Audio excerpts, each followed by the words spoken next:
The Reuters news agency reported today, according to two sources familiar with the matter, that the IMF's online board calendar, which has added meetings through December 22nd to discuss progress and new tranches for a number of emerging economies, makes no mention of Sri Lanka.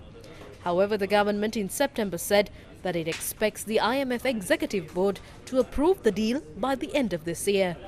In response to an inquiry made by the Reuters news agency in this regard, the Finance Ministry has said that they are 100% focused on securing IMF approval.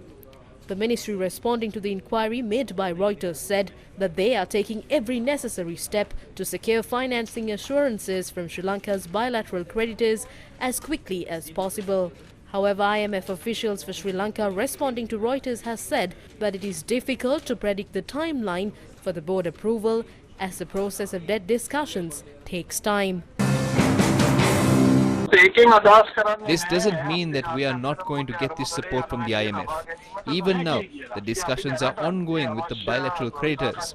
The Central Bank and Finance Ministry are trying their best to obtain these certificates.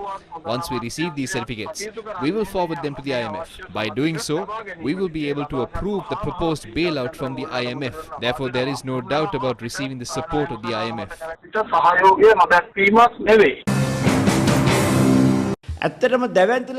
We have not yet concluded our discussions with China, Japan and India, who are our largest creditors. The most difficult part in these discussions will be with the international sovereign bond holders. There are thousands of them. The hard part will be to bring all these holders to a common agreement. The government has requested them for a 35% haircut, but only 40% of the sovereign bond holders have agreed to this request. You cannot implement this proposal without everyone agreeing to these terms.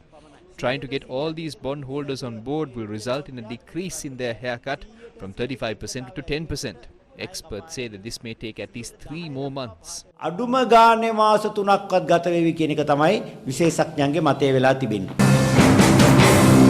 They claim that Ranil has international friends. But where are these friends today? None of these friends are ready to waive off these debts. When the UNP is in power, they say the SLFP had the ability in obtaining more loans. Once, Mahinda Rajapaksa claimed that he has friends in the international arena who are ready to provide loans.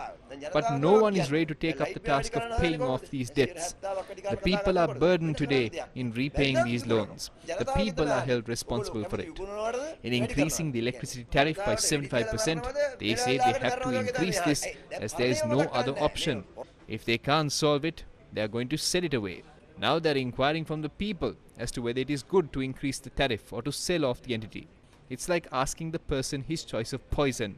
They are not taking into account the real people responsible for this crisis today. They don't point fingers at the people who made deals. The citizens are burdened today and the government is threatening the public. Business කරේ කවුද? ඒවා නෑ. ඒවා ඔක්කොම ජනතාවට දැන් ආණ්ඩුව ජනතාවට තග දානවා.